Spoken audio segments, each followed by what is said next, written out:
Week 18 Survivor NFL pool picks. As always, I am Luke Reimer. We are presented by Flurry Sports.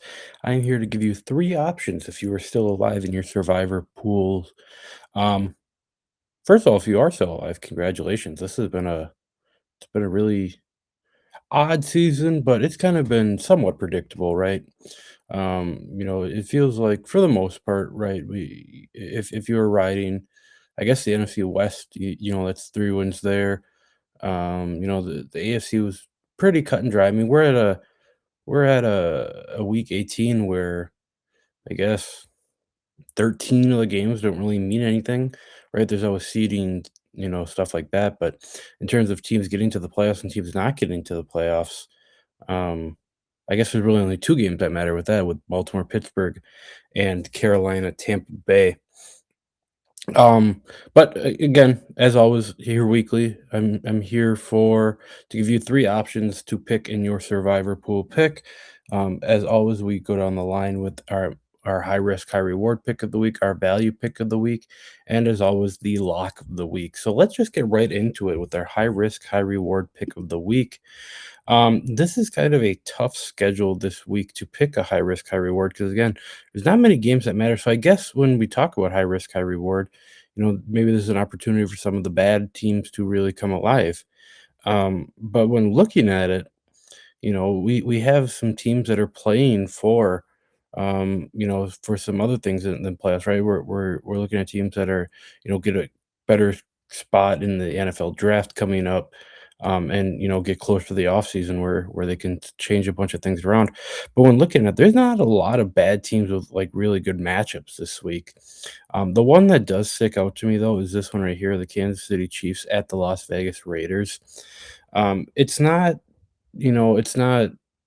wrong to say that the Raiders have been the worst team in the NFL this season.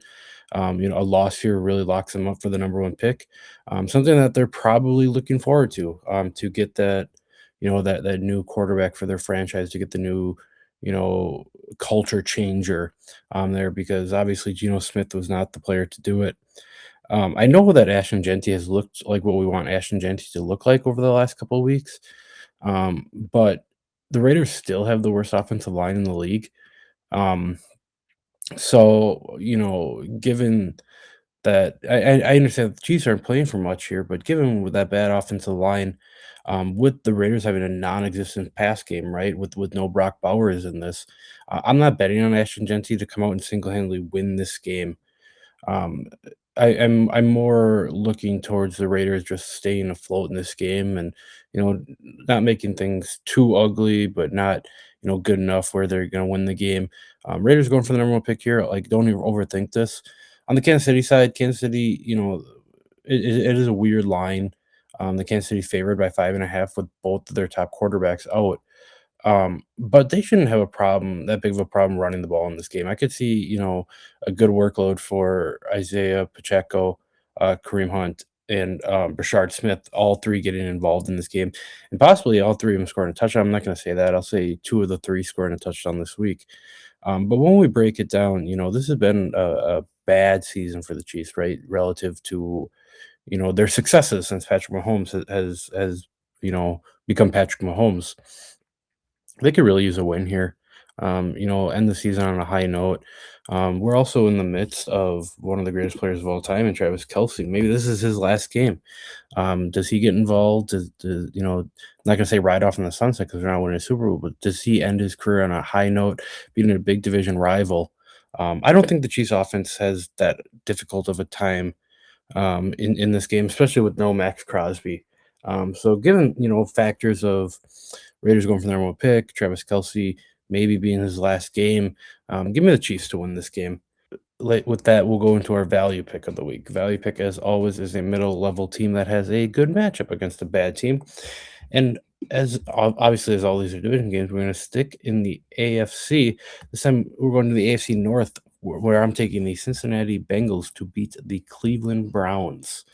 Um, while Cleveland's run defense has been fine, they have not that pass defense is not what that run defense is. Joe Burrow's been good over the last couple of weeks. You know, he's been more like the Joe Burrow that we want Joe Burrow to be. He's been more like the Joe Burrow that, you know, is one of the better quarterbacks in the NFL. Over his last 2 weeks, you know, Dolphins and Cardinals, I guess, take it with a grain of salt, but we know what Joe Burrow is.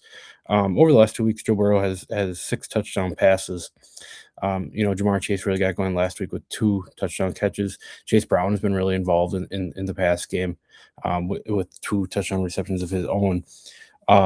But to extrapolate, you know, that Joe Burrow's success over to the offense, like that run game as a whole has been good. You know, I mentioned Chase Brown, but they have 3 rushing touchdowns the last 2 games. Like the Bengals have really been moving the ball well. You know, as they've been, you know, quite eliminated from the playoffs here. This is a year where Joe Burrow didn't really get a full year to play football, right? He had the injury and, you know, early to the middle of the year, and, you know, Bengals tried to stay afloat with the, you know, around one game with Jake Browning, and then Joe Flacco comes in, but it feels like a really, you know, like, let's beat the shit out of our rivals. Let's come in and end the season on a high note. Um, when we're looking at and then when we look at the Browns offense, like that run game took a huge hit when Quinshot Judkins goes down, right? I think Dylan Sampson's a fine player. But I do think Quinshot Judkins is a better player, right? He brings more explosiveness, more playmaking to this offense. I'm a Shedeur Sanders guy. I like Harold Fannin, but it doesn't feel like that. It doesn't feel like the Browns defense can really stop the Bengals offense that great. So if you're telling me that Cleveland's offense needs to keep up with Cincinnati's offense, they're just not going to win the game. You know, they lose that game 10 times out of 10. So I think the 7.5 point spread for in favor of Cincinnati is justified in this one, right? I think this is too. I think, you know, Bengals are not. Every year we want to say that the Bengals are a Super Bowl contender. They're just not. But they are better than, you know, a lowly team like the 4-12 Cleveland Browns. So give me the better team in this one. Give me the Cincinnati Bengals to beat the Cleveland Browns. And for my last pick, my lock of the week, as always, is the pick that I'm taking. It's a pick that you're taking. It's a pick that we're all taking. It's a pick that we're taking to win our Survivor pool, our Survivor picks pool, in the NFL this season. So we are going to the NFC. We're sitting in the North. We are taking the Minnesota Vikings to beat the Green Bay Packers. Um, when looking at this spread, 7.5 points in favor of Minnesota, it's a little confusing, right? Green Bay is, you know, they're a playoff team. I know they've kind of, you know, limped their way to the end of the season here, but they're still one of the better teams in the NFL. But that 7.5 point spread comes a lot probably due to Green Bay starting Clayton Tune this week. Jordan Love goes down with concussion and a left shoulder injury a couple weeks ago. Malik Willis comes in, plays like a stud. Malik Willis has a slight injury.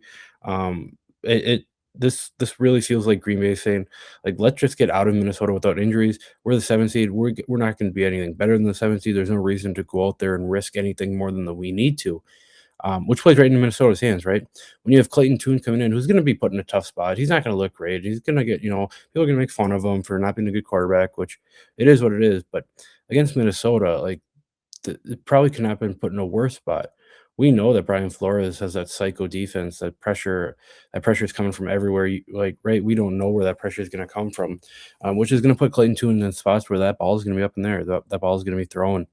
Um, you know, there's multiple chances for Minnesota to come away with turnovers in this game. Um, and I do think that you know that they act on it and get a couple of them, especially with how good that pass defense has been this year. Something that people haven't really talked about much.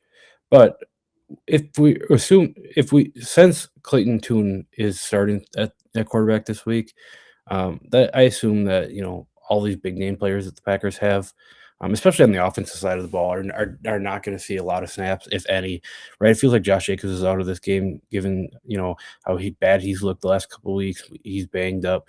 I don't know how much run we get from Christian Watson and Romeo Dobbs. Like, this feels like a game where it might be, you know, throw the ball to Bo Melton as much as possible, or, you know, let's get Luke Musgrave going before the playoffs, or even like let's get the ball in Matthew Golden's hands. Um, which definitely plays into the Vikings' hands, right? Because obviously those Packers players aren't they're A-list squad. So I think Minnesota wins this game. I think they win this game easily. As a Packer fan, I hate to say that, you know, Clayton Tune's going to have a bad game, but it's really hard to believe in him against, you know, Brian Flores, who might be playing for a new job here, for any team looking to hire a new coach on Monday. I would imagine Brian Flores is probably at the top of a lot of people's list. So one good showing here could definitely, help him lock something up. So my lock of the week, my last pick of this year, give me the Minnesota Vikings to beat the Green Bay Packers. For you to take the Minnesota Vikings, for the Minnesota Vikings to win, and for you to win some money in your Survivor Pool picks. As always, thanks everyone for watching. I appreciate all the views this season. We will be back next year. We'll do some playoff stuff. We'll do some playoff pool stuff. If you're into that, we'll get some videos out about that. But to everyone watching, thank you this year. And let's hopefully my picks helped you and you won some money.